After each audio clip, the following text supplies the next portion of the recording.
I'm alone tonight. She told me, smiling like the truth finally felt safe.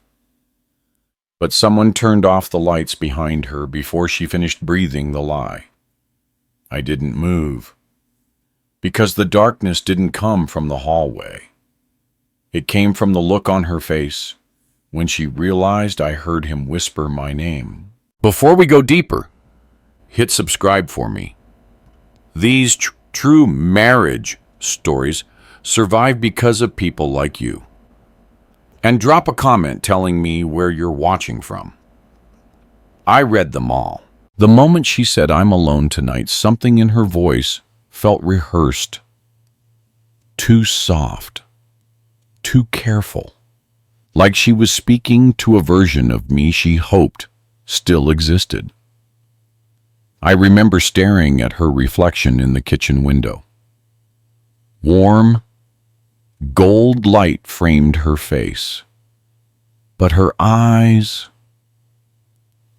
kept glancing at the dark hallway behind us, as if she was waiting for it to blink.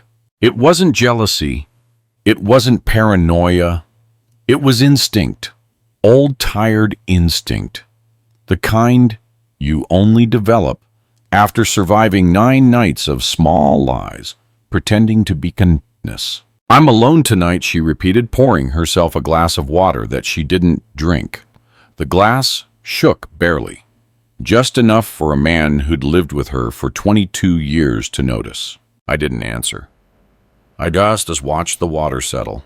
That was the first moment the house felt wrong. Because if she was really alone, why did she keep checking the shadow behind her? She took a step closer to me, acting braver than she felt my wife had always been strongest, when she needed to hide something. "You don't have to worry," she said. Her voice was steady. Her hands weren't. And that's when it happened.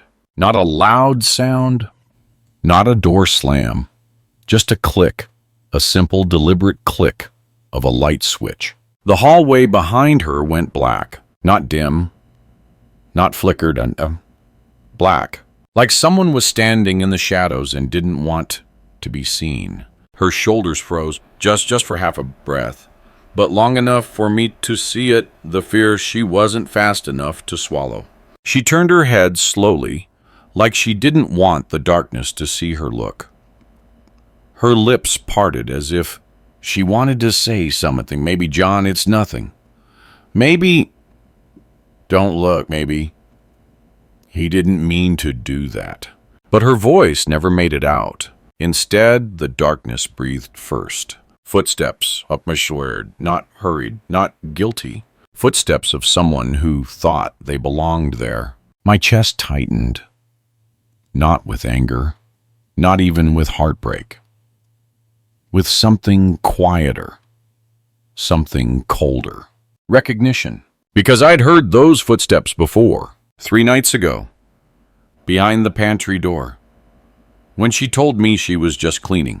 5 nights ago, on the stairs, when she told me the house was settling. Last night, when she told me nothing is wrong. She tried to smile again. God, she tried, but her mouth couldn't lift the lie anymore. Not when the house was betraying her in real time. "John," she whispered, her voice cracking in the way people crack only when the truth is about to stop forgiving them. She wasn't scared of the footsteps. She was scared of me hearing the footsteps. I turned toward the hallway, not rushing, not panicking, because I didn't want to give the darkness the satisfaction of seeing me break first. "Who's there?" I asked. Silence. But it wasn't the silence of an empty hallway. It was the silence of someone holding their breath. She grabbed my arm. "Don't," she said. One word, sharp, desperate, too desperate to belong to someone innocent. "Why?" I asked. Her hand tightened. Because she didn't have an answer. She had a fear.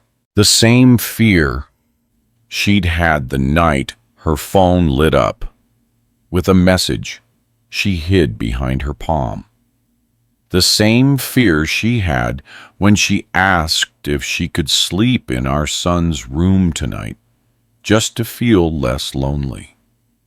The same fear she had when she told me she needed space, but stayed awake until 3 a.m., whispering to someone she swore she didn't know. The darkness waited. The house waited. My honk waited. Then the footsteps returned 2 slow steps forward. And a voice, steady male, close enough to taste, spoke from the dark. John, my name, in my house, from a man who shouldn't exist in my hallway. My wife exhaled like she'd been holding her breath for days, and the truth finally slipped out in the shape of her collapse. Please, she whispered, don't turn around, not tonight. But I did. And I saw. When I turned around, the darkness didn't move. It stayed perfectly still, like it wanted me to step into it first, like it wanted me to believe I was the one intruding. The shape wasn't clear. Not a face, not a silhouette, just a presence, heavy enough to feel quiet enough to doubt. The kitchen light behind me stretched my shadow down the hallway, almost reaching the figure standing there. It didn't step back. It didn't hide. It stood in the one place a stranger never should. Comfortably. My wife gripped the edge of the counter, her breath trembling in her throat. John, don't. She said it like she wasn't warning me. She was warning him. But I didn't step forward, not yet. I needed to see what she saw, what she'd been seeing for nights. I needed to understand why her fear wasn't about betrayal, but exposure. Who are you? I said, my voice steady, calmer than I felt. Silence. But it wasn't refusal. It was calculation. My throat tightened. Those footsteps. That voice. That familiarity. Not because I knew him, but because she did. The thought landed like a blade tip pushed slowly into the space between us. She took a step toward me, positioning herself between me and the dark hallway. John, please. This is not what you think. Then tell me what it is, I said. Her lips parted, but no words came out. Because there was no lie left that could hold the walls together. Not after that voice. Not after the lights went out, like someone flipping a switch in a room they'd been waiting in. The air tightened. The figure in the dark shifted its weight. My heartbeat didn't spike, it slowed. A strange cold clarity washed over me, the kind that only arrives when you're already standing in the ruins. He stepped forward, not fully, just enough for the top of his cheek to catch the light. And that tiny glimpse was all it took for my wife to gasp a soft, broken sound that didn't belong to a woman defending someone. It belonged to someone terrified of the truth finally catching up. I didn't recognize the man, but she did. And that was somehow worse. He wasn't young, he wasn't old, but he carried the kind of stillness that doesn't come from guilt. It comes from waiting. John, my name again. He spoke it softly, like he owned the right to say it. I felt the world tilt, not because of anger, but because of something far quieter. Why wasn't my wife telling him to leave? Why wasn't she screaming?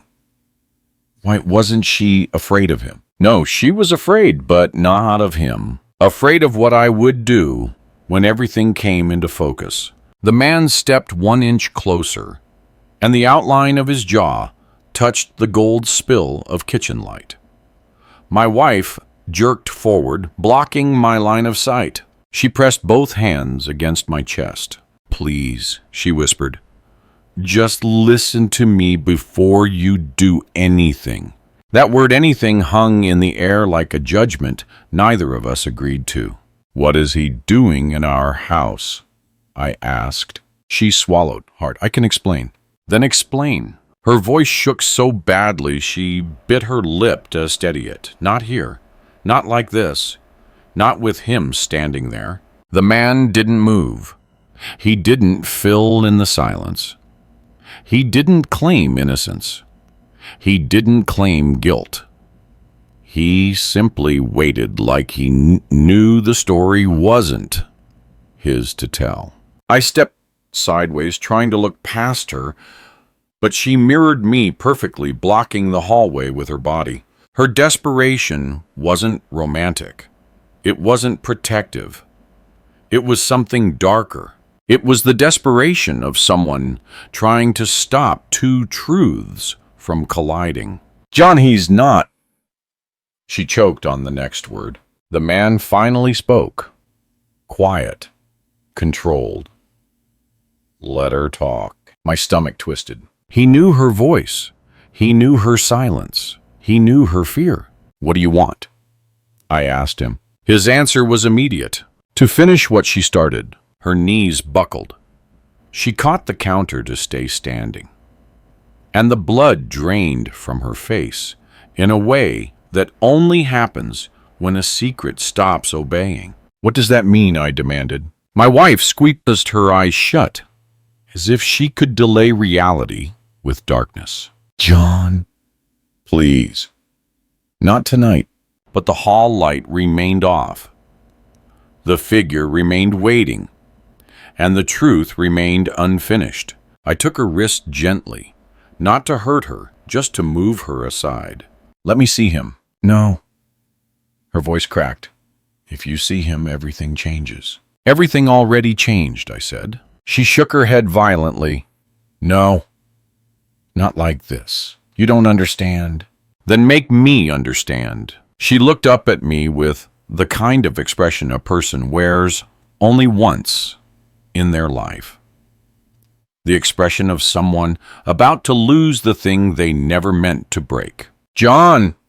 Her voice faded, then strengthened in a way that terrified me more than the shadows. "He shouldn't be here. Not anymore. Not anymore. Not anymore." The meaning slammed into me with the force of a memory I didn't want to hold. She knew him. She knew he'd left. She knew he shouldn't have come back. This wasn't the first night. This wasn't the first time. "Tell me who he is," I said quietly. The man shifted again this time, stepping into half light, enough that I saw his mouth, his cheekbone, the slope of his brow, but not his full face. Not yet. "John," he said, "the truth isn't going to wait for her." I felt the crack form inside my chest. Not sharp, not violent, just a slow, inevitable break. My wife whispered one last plea. "If you turn on that hallway light, you will never forgive me." I reached for the switch. Her breath stopped. The man's shoulders straightened, and for the first time I felt like I was the only one in the room who didn't know what the light would reveal. My fingers touched the cold plastic.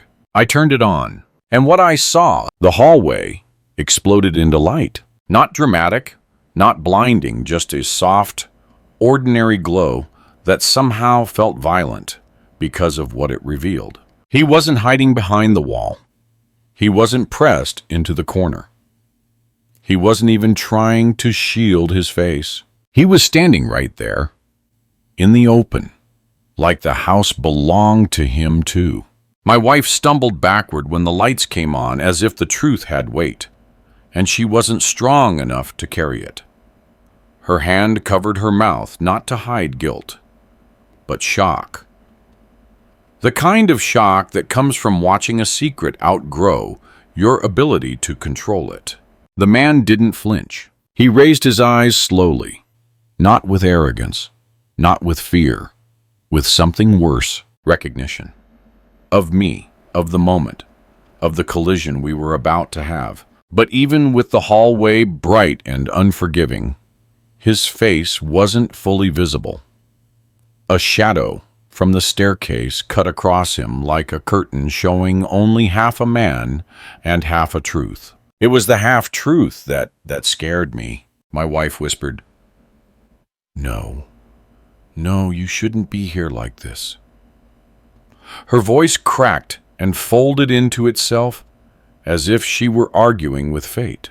He kept his gaze on me. "You deserve to know," he said quietly. My throat tightened. "Know what?" He didn't answer. Not because he couldn't, because he was waiting for her. My wife squeezed her eyes shut and pressed her shaking hands to her temples.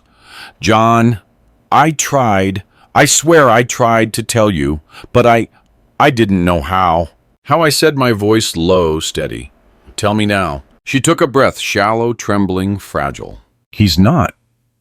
Her voice broke. She tried again. "He's not who you think."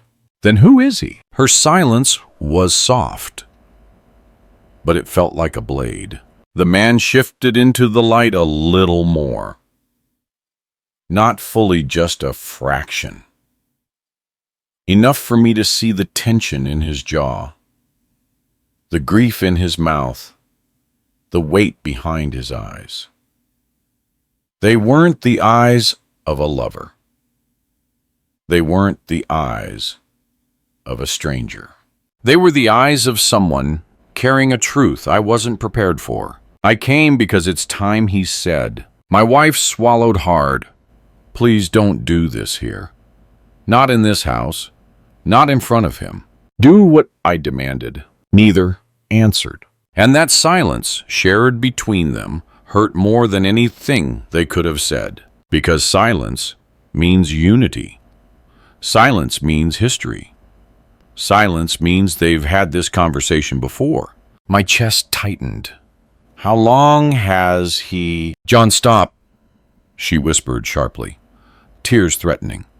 "Do not finish that sentence." The man stepped forward one more inch. "It's not what you think. Every person who has ever betrayed another has spoken that line." But he didn't say it defensively. He said it like someone telling a terminal truth. I studied the half of his face I could see. No smirk, no guilt. Just sorrow. Deep bone-level sorrow. My wife reached out as if to grab his arm, but pulled her hand back halfway, caught between instinct and restraint. He didn't move toward her. He didn't reach for her. Their connection was not physical. It was something older, something unfinished, something neither of them had the courage to name. I felt my heartbeat slow into something heavy and steady. Someone tell me why he is in my house." My wife covered her mouth again. Tears slipped down her wrist. "John, I'm so sorry." That apology was not the apology of infidelity. It was the apology of inevitability. I stepped closer to the man, closing the space she had been guarding like a dam. He didn't step back. "You said you know me," I said. "Then look at me."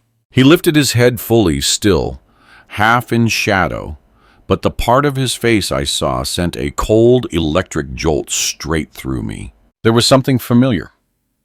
Not in his features, not in his voice, but in the way he watched me. It was the way someone watches a storm they've spent years waiting for. "John," he said quietly, "you're not the one who should be angry."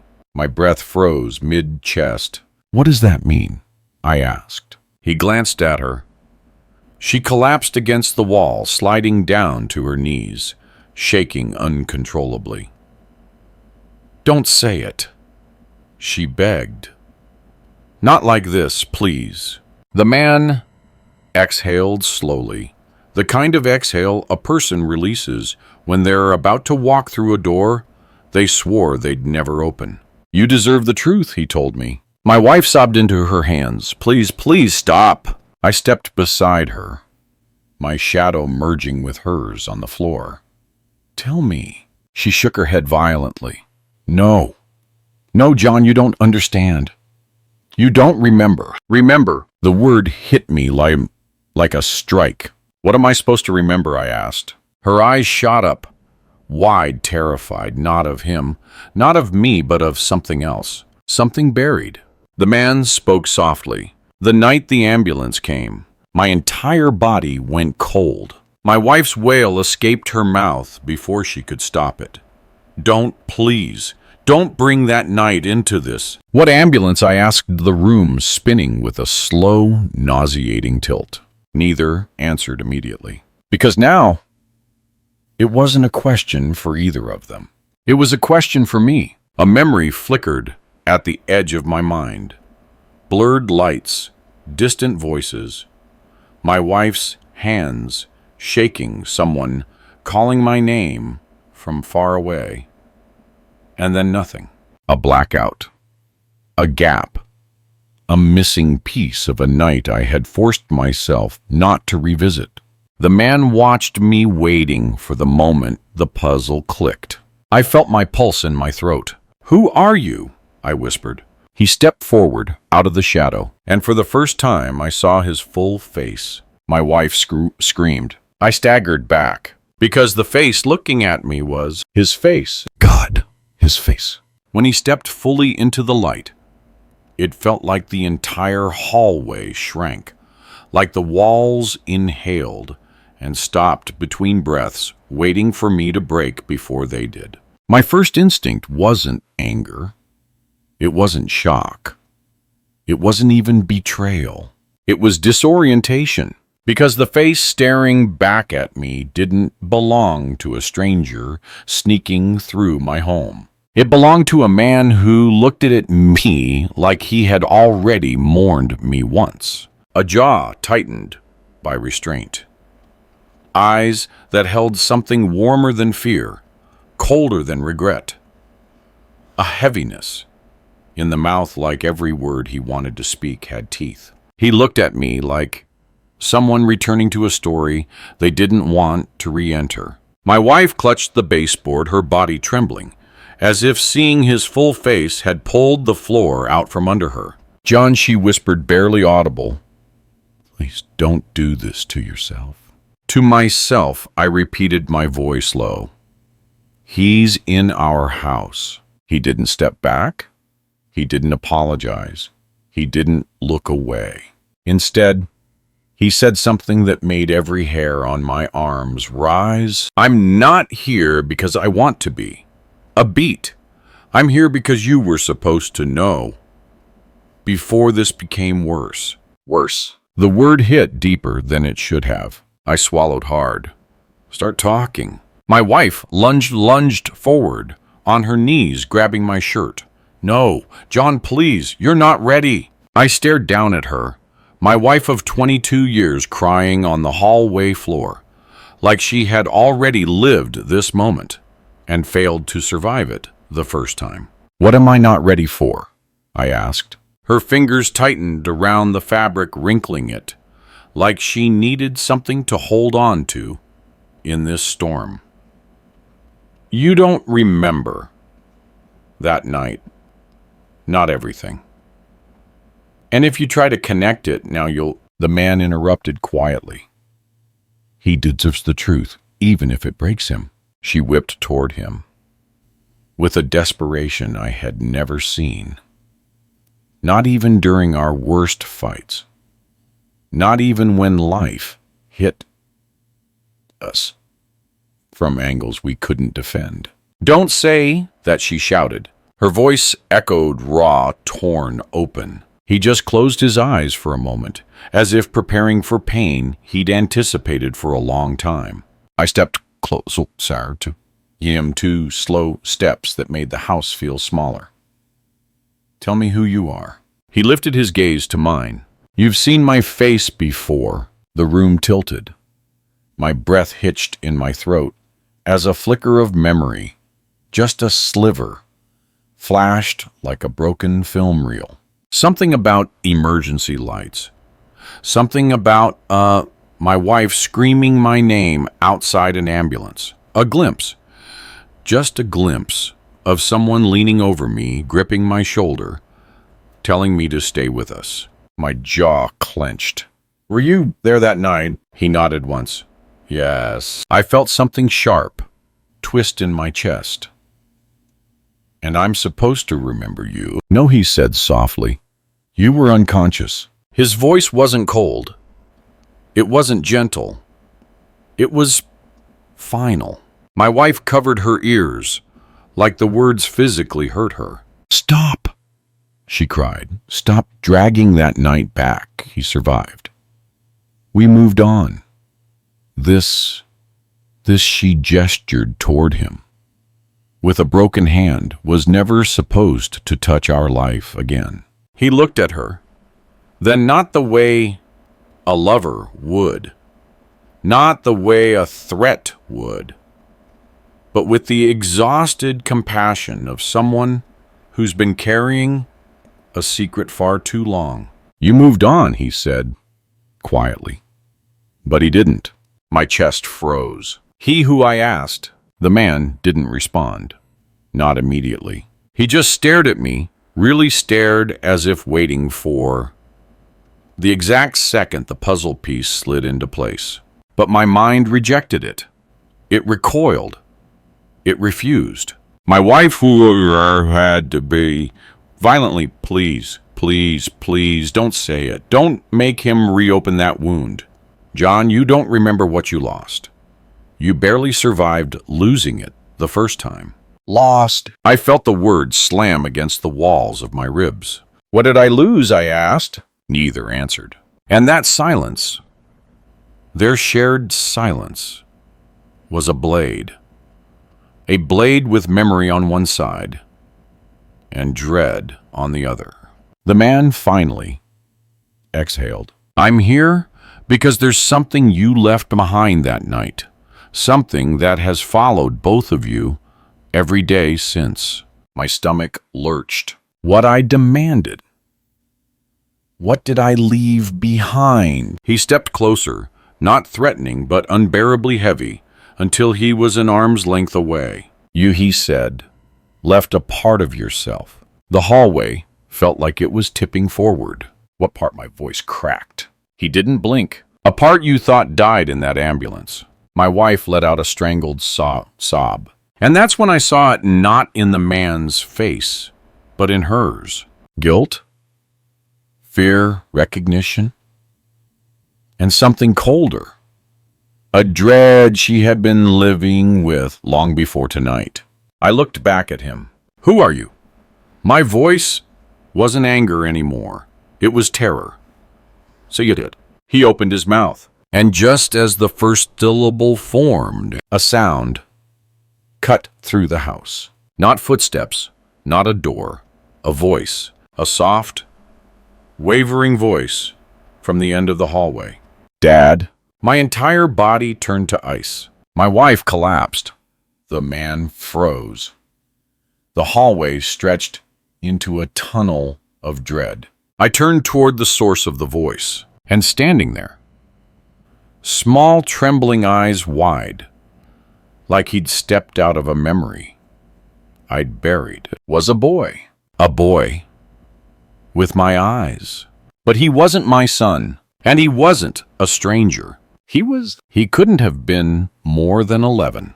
Barefoot, hair messy like he'd been hiding under a bed, hands curled into small fists he didn't know what to do with, and eyes wide frightened, searching. Eyes that held my reflection inside them, like he'd been waiting years to see if I still looked the same. My wife covered her mouth with both hands and folded forward as though her lungs refused to breathe the same air as this moment. No, God, not tonight. Not like this, The man in the hallway didn't move. He didn't look at the boy. He didn't look at my wife. He watched me as if the entire world hinged on what I would do in the next 3 seconds. I couldn't speak. Because the boy, this trembling child, standing in the doorway of our darkened hallway, looked at me like he knew me. Like he had known me longer than I had known myself. His lower lip quivered. He opened his mouth again. And the second time, the word came out clearer. Dad! My throat closed so fast I almost choked. My son. But he wasn't my son. He couldn't be. I only had one child. I had only ever had one child. My mind tried to rearrange memories like broken glass, but nothing fit. Nothing made sense. Behind me, my wife let out a sob torn straight the center of her chest. She reached a shaking hand toward the boy, but pulled it back halfway, like she didn't deserve to touch him. Sweetheart, she whispered desperately, go back to your room. Please. Not right now. The boy didn't move. His small fingers gripped the door frame like it was the only solid thing in the house. Is he? Well, he asked the man, his voice trembling. Is he mad? Mad? I swallowed hard, my heart hammering against ribs that suddenly felt too tight to contain it. Who are you? I asked, my voice barely audible. The boy's eyes flicked to me again, pupils widening like my confusion hurt him. He stepped out of the doorway, just 1 foot hesitant, like approaching an injured animal. I didn't mean to scare you, he whispered. I heard you, and I thought maybe you remembered. Remembered. The word echoed through my skull like a hollow knock on a locked door. My wife squeezed her eyes tight, tears dripping through her fingers. Please, baby. Go back. But the boy wasn't looking at her. He wasn't looking at the man. He was looking at me. Only me. The man finally spoke, voice carefully controlled. This wasn't how we planned it. My wife snapped her head toward him. There was no plan. You promised me he would never. I promised you the truth wouldn't blindside him again, he said calmly. But it has. Blindside me again. Again. My hands trembled. What is happening? I demanded the words rough, breaking. Why is he calling me that? Why is he calling me? My voice cracked before I could finish the word. The boy flinched, as if my pain hit something inside him. Because that's what I always called you, he whispered. Before. Before. The room spun. Before what? Before who? Before when? My wife crawled toward him on her knees, tears streaking her face. Sweetheart, please listen to Mommy. Go back inside. Please, baby. Please. The boy stepped back, only slightly torn between fear and longing. Is he going to be mad at me again? He asked quietly. Again. The word punched the breath out of my chest. I stared at my wife. When was I ever mad at him? She broke. Completely. Her voice collapsed into sobs that couldn't form words. She clutched her chest like her heart was trying to escape the cage she'd built for it. The man finally stepped forward, placing himself slightly in front of the boy, not protectively, but cautiously. John, he said softly, don't try to force the memory. Let it come on its own. What memory? I growled, my voice shaking. What memory? The boy flinched again. I felt the guilt immediately, even though I hadn't meant to shout at him. He looked up at the man for a moment, eyes big, asking for permission, and the man nodded gently. Then the boy took a deep breath and stepped fully into the light.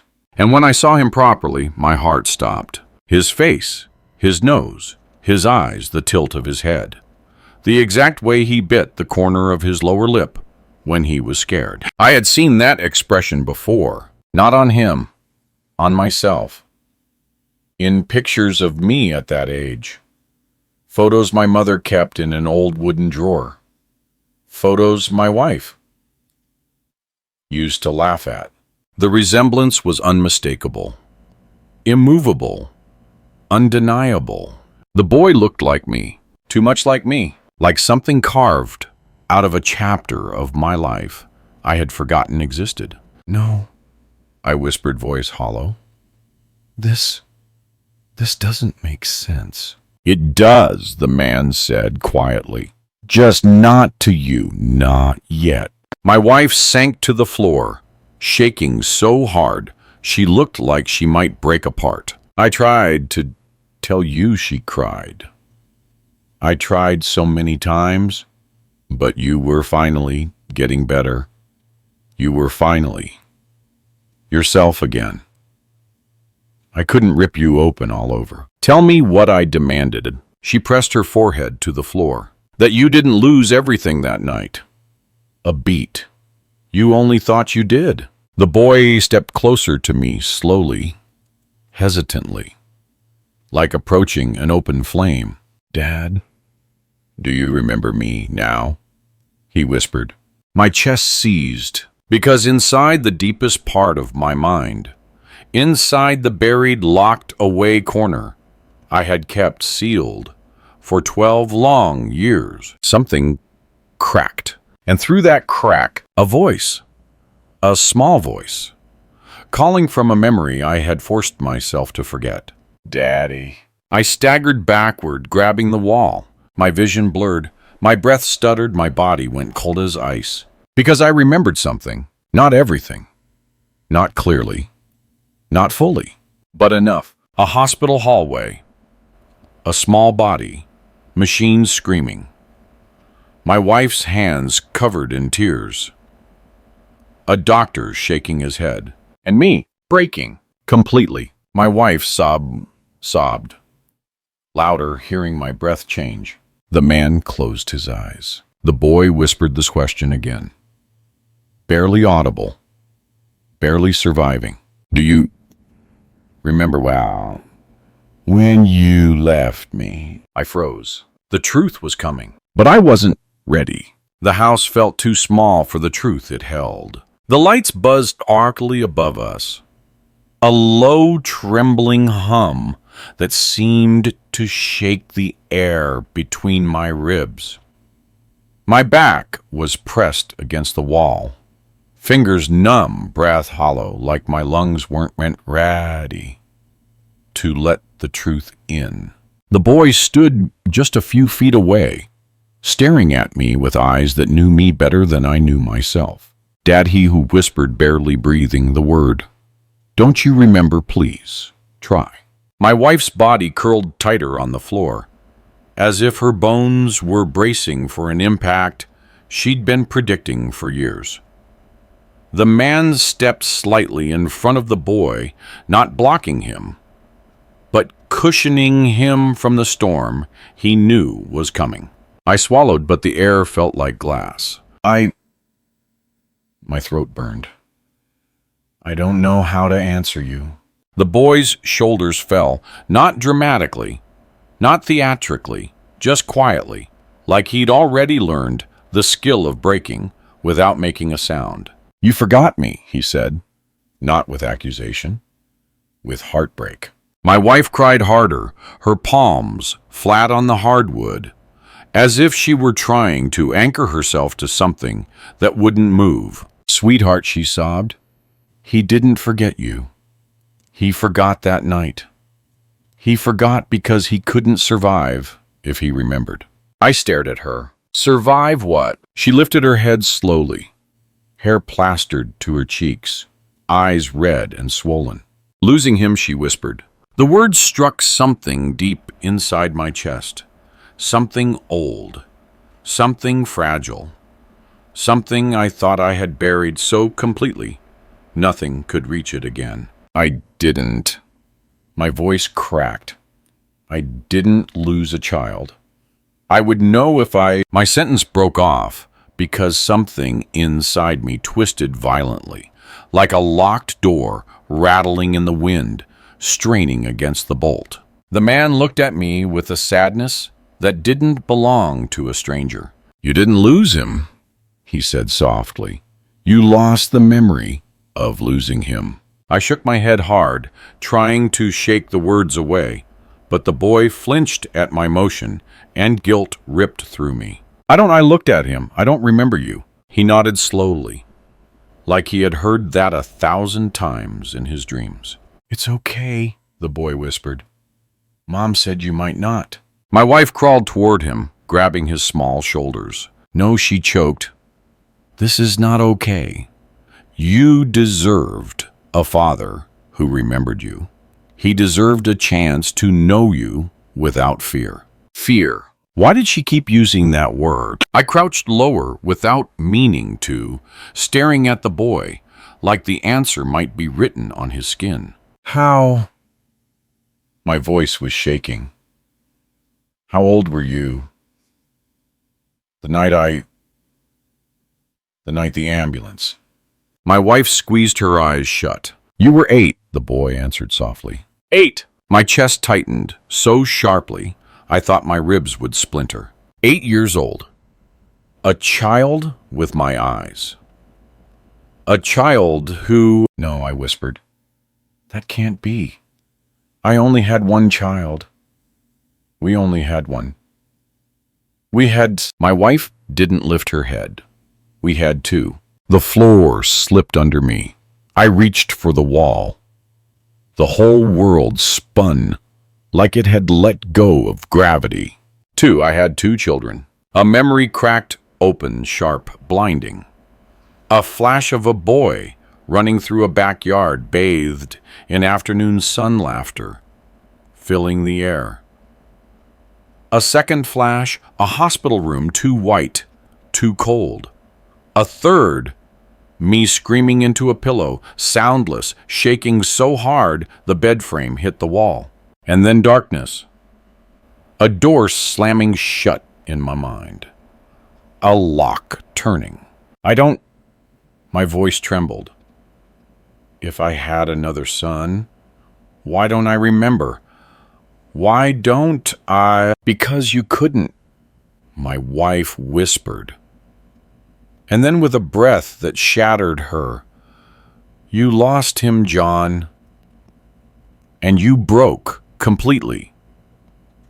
They told me you might not come back from it. And when you finally opened your eyes, you didn't remember him. You didn't remember that night. You didn't remember the years before." I stared at her, this woman who had lived with the version of me I didn't know I had been. "You told me it was the stress," I whispered. "You told me the memory gaps were normal." "I lied," she cried, "because you were finally breathing again. You slept for the first time in weeks. You ate. You laughed once. God, I held on to that laugh like it could save both of us." The boy's chin trembled so. "You didn't forget on purpose." I shook my head in disbelief. "I didn't know you existed." It hurt him. I saw it. He swallowed it. "It's not your fault," he whispered. His small voice made something inside me crack open again. I looked at the man. "And you, who are you in all of this?" He hesitated just a moment, but it was enough. "I'm the one who kept him alive," he said quietly. After you couldn't." My stomach dropped. "What does that mean?" My wife broke into a fresh wave of sobs. The boy wiped his eyes with the back of his hand. "He took care of me when you weren't there anymore." "Weren't there anymore?" My breath hitched painfully. I swallowed. "I didn't abandon you." The boy shook his head instantly. No, never. You only left because you didn't know you were supposed to stay." The man added, "He's telling the truth." I stared at the boy. "You're alive," I whispered, trembling. "You're right here. standing in front of me. Yes, he whispered. And all these years. My voice broke. You thought I forgot you. He didn't answer.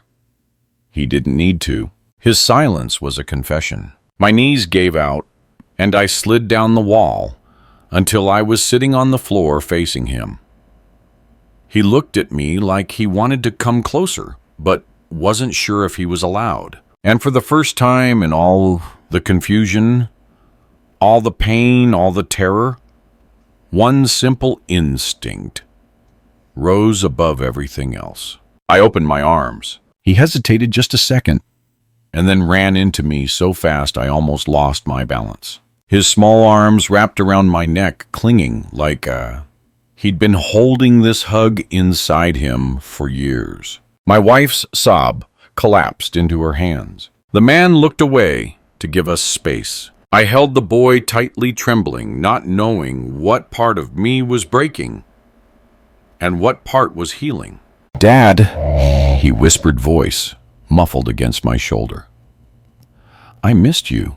A sob tore out of me, raw, primal, unstoppable. I'm sorry, I whispered into his hair. I'm so sorry. I didn't know. I didn't know. I didn't know. And then, just when the moment felt like it might finally give us air, the man spoke again. John, you need to hear the rest. I looked up at him, still holding the boy. The rest, I asked, breath shaking. He nodded slowly. Because what you remembered tonight is only half of what happened. His words barely fit into the room. What you remembered tonight is only half of what happened. I kept one arm wrapped around the boy, my boy, like if I loosened even a finger, the world might rearrange itself again and take him away. My heart was still racing from the shock of recognizing him, from the ache of holding a child I'd lost twice, once in life, once in memory. But now, with the man watching me as if waiting for a storm he'd seen before, I felt something colder slide under my ribs. Half I repeated, my voice raw. What's the other half? The man didn't answer immediately. He looked at the boy first, as if asking permission from someone far too young to grant it.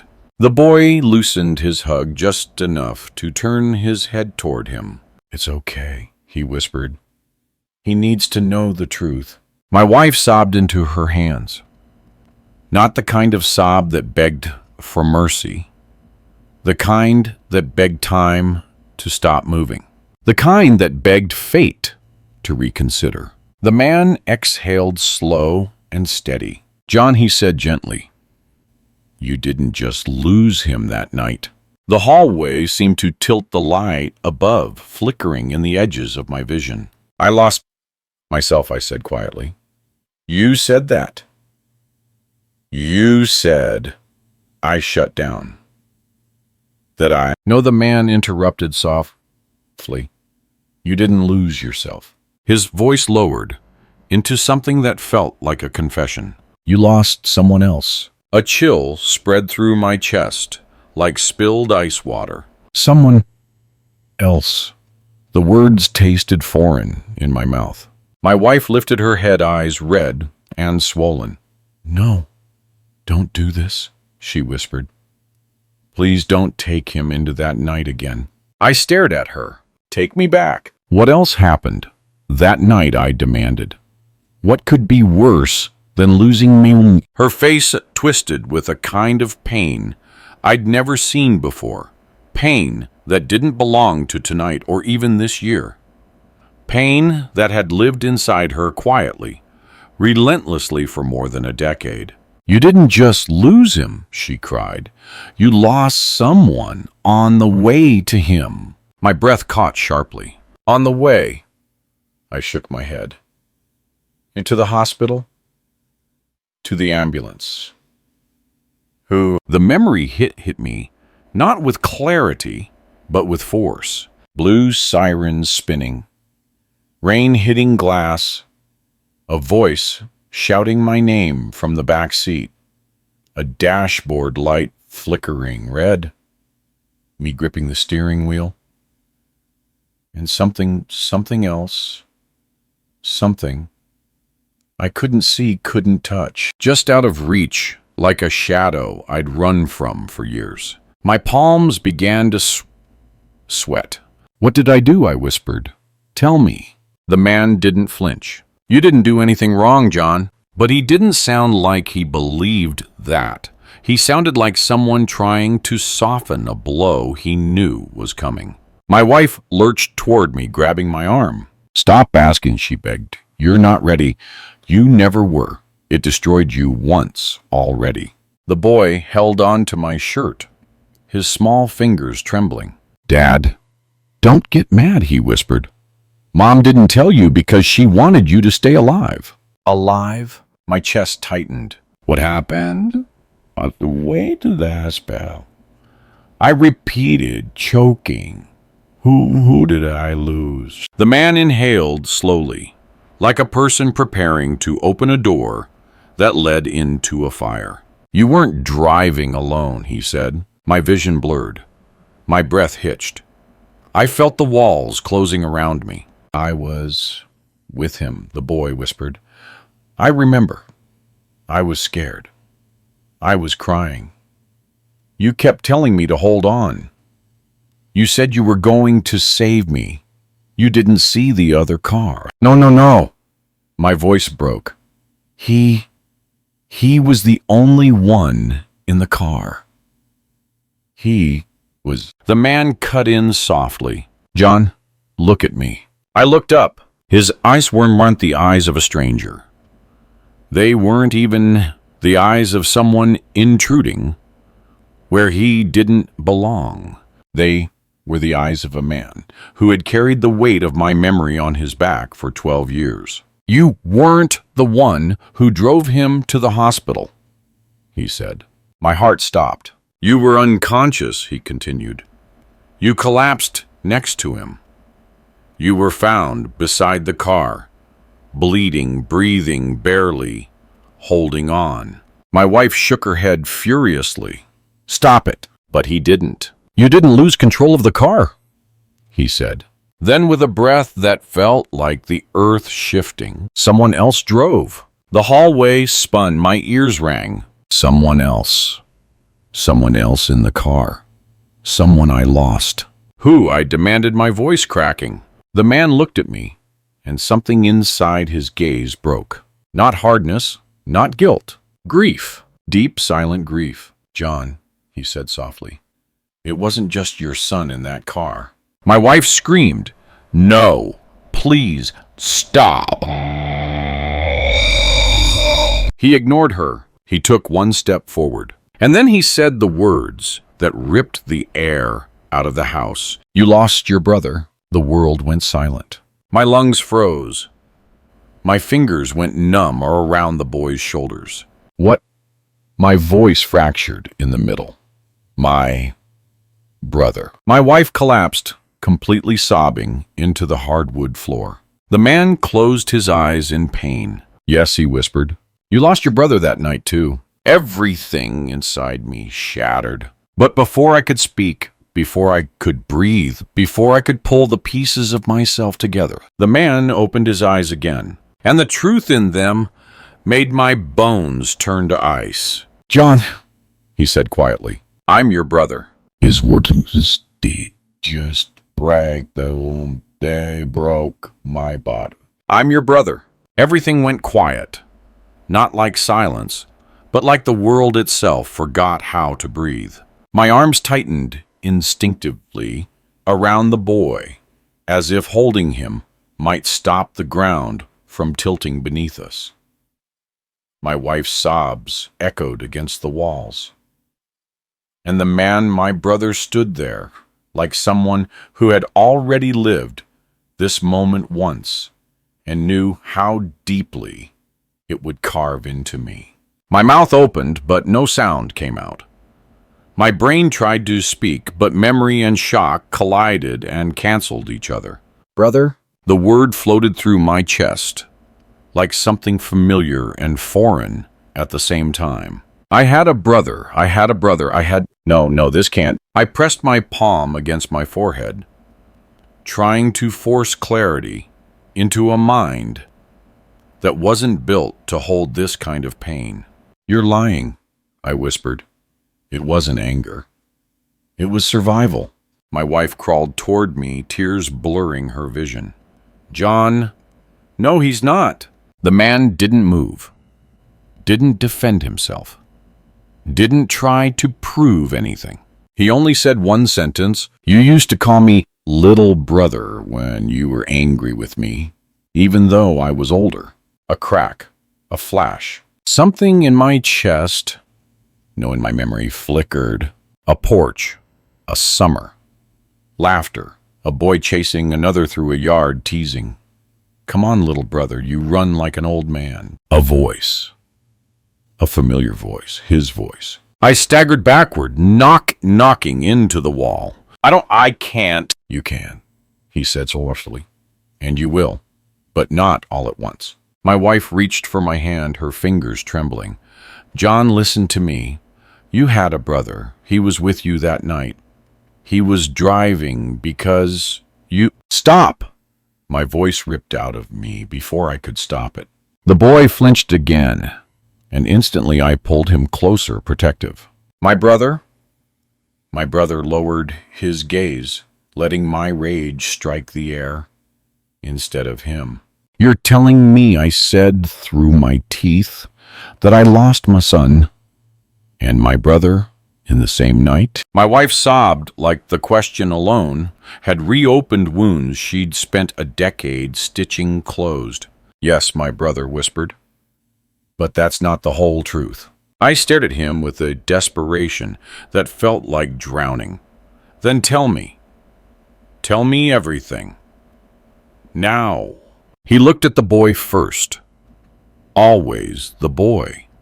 Always with that strange tenderness.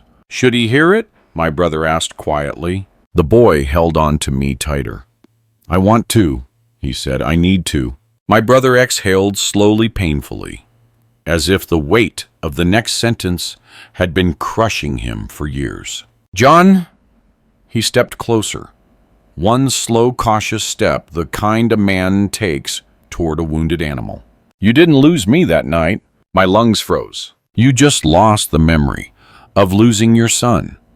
And when your mind shut down to survive, you erased everything around that moment, including the people who were with you. I shook my head violently. No, if you were alive, why didn't I did, he said finally, letting emotion crack through his voice. I tried every single day. But you didn't recognize me. You didn't respond. You didn't even look at me. His jaw tightened, eyes glistening with a pain I didn't recognize. A pain I didn't earn, but somehow caused. You erased me, he whispered. And I didn't know how to be your brother if you didn't know how to be mine. My wife buried her face into her hands. The boy's breath hitched.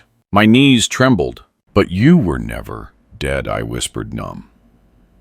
You were alive. And you forgot me, he finished quietly. The words didn't hit like a blow. They sank, deep, slow, methodical, because they were true. And suddenly the memory flood didn't come as images. It came as absence. I felt like something was missing in a room. All of the things I thought I was forgetting, a word, a date, a feeling, a presence. I wasn't forgetting. I was missing someone. You helped her raise him? I asked, my voice hollow. My brother nodded. Yes. You took care of my son. Yes. You stepped into a life I abandoned. Without knowing. I abandoned it. He didn't answer, because the truth didn't need an answer. My wife wiped her eyes. You didn't abandon him, John. You weren't there because you couldn't be. You were broken. Completely broken. And she looked at my brother through tears. He stepped in because he loved you. Both of you. The boy pressed his forehead to my chest. I didn't want another dad, he whispered. I just wanted you. My throat collapsed on itself. I wanted to speak, to apologize, to rage, to crumble, but I couldn't move. And then my brother stepped closer, softly, cautiously, like a man approaching a cliff. There's something you don't know, he said. My son didn't die in that accident. My whole body jerked. What? My wife gasped. Please don't. But he continued, unstoppable now. He died because he had a heart condition you didn't know about. He went into cardiac arrest in the car. I tried CPR. I tried everything. By the time the ambulance arrived, stop. I covered my ears. Stop. But he didn't. He couldn't, not anymore. It wasn't the crash, John. It wasn't the road. It wasn't your fault. Your son's heart failed in my arms. My wife collapsed again. The boy cried silently. My breath shattered into pieces. But my brother wasn't done. He stepped closer until his voice was just above a whisper. And there's one more thing you need to know. I lifted my head, broken, destroyed, waiting. He met my eyes with a truth he'd bled for 12 years to carry. You didn't lose your son that night. A pause. You only thought you did. My heart slammed against my ribs. What are you saying? He looked at the boy, then back at me. I saved him. The hallway disappeared. The air disappeared. My body disappeared. All that remained was one question, trembling out of my mouth. Saved. Who? My brother rested a hand on the boy's shoulder. This child, he whispered, is your son. The world didn't just stop. It folded. Sound vanished. Air thinned. The hallway stretched and shrank at the same time, like reality itself didn't know what to do with the truth now, sitting in the center of it. My brother's hand still rested on the boy's shoulder, a gesture so gentle, so steady, so unbearably sure. It made my heart convulse in my chest. This child, he said again, voice trembling with a truth he had carried alone for years, is your son. My son, my son. The words echoed not through my ears, but through the fractures in my memory. I tightened my grip on the boy, without realizing it, pulling him closer, as if afraid he would evaporate if I blinked. He didn't look away. His eyes, my eyes, looked but to me with a mixture of hope and fear that felt older than he was. Dad, he whispered again, softer than before. Like a question he'd buried in his heart so long, it had turned into prayer. My mouth opened, but nothing came out. Nothing. Because the truth wasn't a sentence. It was a collapse. My wife pushed herself up onto her elbows, still shaking. Her voice broke on every syllable. He lived. John, she cried, our son lived. They brought him back in the ambulance. I thought God had given him back only to take you away. You weren't waking up. You weren't responding. And when you finally did, you didn't remember either of them. I shook my head violently. No, I remember losing him. I remember the doctor saying, my brother stepped closer, slowed, deliberate. You remember the wrong part. The wrong part. My head pounded, a pain so sharp it felt like my skull was trying to hold back a flash flood. You remembered the moment he went still in the car, my brother said softly. You didn't remember when he came back. My breath shattered in my throat. I I don't understand. He took another step, close enough that I could feel the heaviness of the truth radiate off him. You passed out in the grass, he said. I grabbed him. I did CPR. When the paramedics arrived, he wasn't breathing. They shocked him 3 times. A pause. He came back on the 3rd. The hallway flickered, but my voice cracked. If he lived, if he's alive, why didn't I? Because when you woke up in the hospital, my brother said you didn't remember that you had 2 sons, and you didn't remember the one who survived. The room bent. The air thickened. My stomach turned inside out. My wife clutched her chest. I was terrified you'd break again. You looked at him, our son, and you didn't recognize him. And she choked. He cried every time he saw you, because he knew you didn't know him. The boy pressed his face into my shirt, gripping it like a lifeline. I tried, he whispered. I tried to talk to you in the hospital, but you got scared when you saw me. You panicked. So they told me. They told me to give you space. Mom said you needed time to heal. My vision blurred. I had forgotten him. I had forgotten my own son. Not because I didn't love him, because my mind had been torn in half. My brother's voice cracked as he continued. I told her I'd take him home just for a while. Just until you were strong enough. Just until you remembered. But weeks turned into months. And every time I brought him back, his voice broke. You looked at him like he was the ghost that took your life away. A tremor ran through my entire body. My wife folded her hands like praying. You screamed once when you saw him, she whispered. You thought he was the son you lost. You thought you were seeing a dead child standing in front of you. A cold knife slid slowly into my ribs. I had done that. I had looked at my living son, my surviving child, and reacted with terror. I covered my mouth with both hands. God, what did I do to you? My whispered voice, collapsing against my palms. The boy clung tighter. You didn't do anything wrong, he whispered. You were hurt. You were broken. Uncle said so. Uncle. The words struck lightning through my chest. My brother let out a shaky breath. I raised him, he said quietly. I fed him and took him to school, took him to the hospital when his lungs got bad.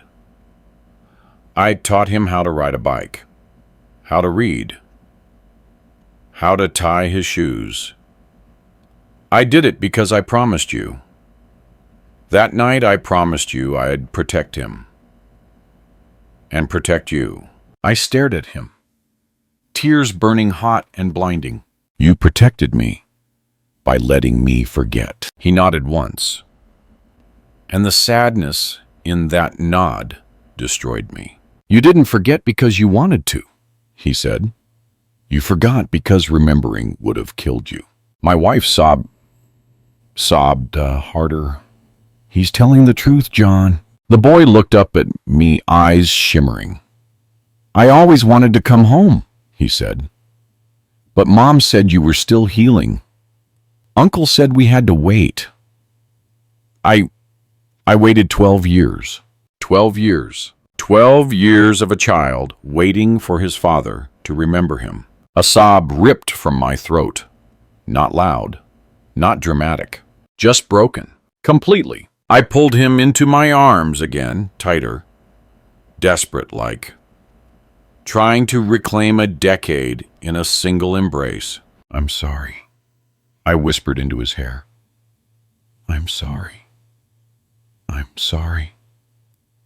I'm so sorry. He cried silently, shaking against me. But then my brother stepped closer. John, he said softly, there's one last thing you need to know before this night is over. I looked up, barely holding on. What now? He exhaled a long, heavy breath. The lights didn't turn off accidentally. A chill crawled down my spine. What do you mean? He looked toward the dark end of the hallway. Someone moved. A shadow shifted. My wife gasped, covering her mouth. The boy clutched my shirt. My brother whispered, "That wasn't me." The shadow stepped forward, slowly, deliberately. A silhouette I didn't recognize. A voice I hadn't heard yet spoke from the darkness. John, you're not the only one who forgot." The shadow moved with a slowness that wasn't threatening. It was intentional, measured. Like whoever stood there knew this moment wasn't theirs to rush. My brother turned slightly, stepping half in front of the boy, not to protect him from danger, but to protect him from truth. My wife's breathing hitched in her throat. The hallway lights hummed overhead, a trembling metallic hum that made the silence feel alive. "John, John," the voice said again. Familiar, but not like family, not like memory. Familiar in the way a forgotten nightmare feels familiar when it resurfaces. My grip on my son tightened. "Who are you?" I asked, my voice barely steady. The figure stepped into the soft spill of kitchen light, and my heart stopped. Not because I recognized him, but because my wife did. She folded into herself, both hands gripping her hair. Her cry caught between her teeth. "No," she whispered. "Not again. Please, not again." My brother tensed beside me. The boy held onto my shirt with white knuckles, and the man in the shadows finally became real. Mid-30s. Eyes sunken from sleep, lost long before tonight. Jaw clenched in a way that spoke of guilt, not fresh guilt, old guilt, years-old guilt. It's old. A man whose presence carried the weight of someone who had stood behind too many closed doors, listening to a truth he never had the courage to speak. He wasn't a stranger. He wasn't family. He was something worse. He was familiar to them, but unknown to me. He swallowed hard. "John, you don't remember me, do you?" I shook my head slowly. My wife sobbed. He doesn't remember any of it." "Well, you shouldn't have come. You shouldn't have been here. You promised." "I promised I'd stay away until he remembered," the man replied, voice cracking. "And tonight, he remembered more than you think." My legs weakened. "What does he mean?" I asked my wife. She shook her head violently, tears spilling down her cheeks. No, this is too much. This is too much for one night." My brother placed a steadying hand on her shoulder. "Let him speak," he said quietly. The man stared at me, a mix of fear and desperation tightening his eyes. "John," he murmured, "the night of the accident, I was the reason you were in the car." The house went silent, completely still. I felt my heartbeat in my fingertips. What I whispered. He looked down, breath shaking. "I called you. You came to get me. I was drunk. I shouldn't have been driving. I shouldn't have been anywhere near your family. But you..." His voice cracked. "You came because you always came for me." I stared at him, the edges of memory pushing against my skull, trying to break through. He continued, voice trembling. "You put your son into the back seat so you could take me home. I begged you not to. I begged you to leave me. But you said you couldn't. You said nobody dies on my watch." The words pierced something deep inside me. A flash. A scream. A seatbelt snapping. A child crying. A door slamming. A hand gripping mine. A voice repeating that sentence over and over. "Nobody dies on my watch." My stomach twisted. My wife collapsed lower, shaking uncontrollably. John, please, don't remember this part. The man pressed his fist to his forehead. When the car crashed, it was because of me, not you. I grabbed the wheel. My breath left my body. You what? I grabbed the wheel. He repeated, shaking. I panicked. I thought a car was coming. There was no car, John. I imagined it. And a sob tore out of him. You tried to correct it, but it was too late. My brother closed his eyes. My wife cried harder. The boy tightened his hold on my shirt. The man's voice fell to a whisper. You weren't supposed to get hurt. You weren't supposed to lose anything. I destroyed everything. I destroyed your family. I destroyed you. The hallway blurred around me. I whispered, you caused the crash. He nodded slowly. I caused everything. A steady ringing filled my ears. My wife crawled toward me, grabbing my knee with trembling fingers. John, listen to me. He didn't mean to. He was broken too. You all were. But the man in the dark shook his head. No more excuses, he said. No more shielding him. No more hiding. My brother stepped forward. You should leave. He has had enough tonight. But the man didn't move. His eyes locked onto mine with a desperation that felt like a drowning man begging for air. I tried to come forward, he said. I tried to confess. But you lost your memory. You didn't remember the crash. You didn't remember me. You didn't remember anything. And I didn't get to apologize. His voice broke completely. I'm sorry, John. The apology dropped like a stone in deep water. And then he said the final piece. Had you lost your son because of me, but you survived because of your brother. And you forgot because it was the only way to stay alive. I stared at him, my breath cold, my body trembling. 12 years. 12 years of living inside the shell of a life I thought was whole. 12 years of forgetting a child I never knew survived. 12 years of living without a brother I didn't know I had. 12 years of being haunted by a wound I couldn't see. The boy climbed into my lap, silently wrapping his small arms around me, as if afraid I would disappear again.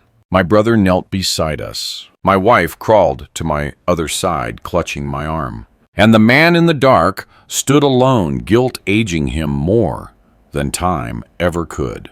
I looked at all of them, my family, my blood, my broken pieces. For the first time since the hallway lights went out, I finally understood something. Some truths don't return to heal you. They return to ask what kind of man you will be now that you see them. I closed my eyes, holding my son against my chest, breathing him in as if learning the shape of him for the first time. When I opened my eyes again, everyone was staring at me, waiting for the man I used to be to say something. Anything. I took a breath that shook, like it had taken 12 years to reach the surface. I don't forgive you, I whispered to the man in the dark. Not tonight. He nodded, tears sliding down his face. But I'm still here, I added quietly. And I'm still breathing. That's all I can promise. My wife broke into tears again. My brother exhaled a shaky breath. The boy held me tighter. And for the first time in 12 years, I didn't feel empty. I felt broken, but present, shattered, but awake. The lights flickered above us, and the night finally let go.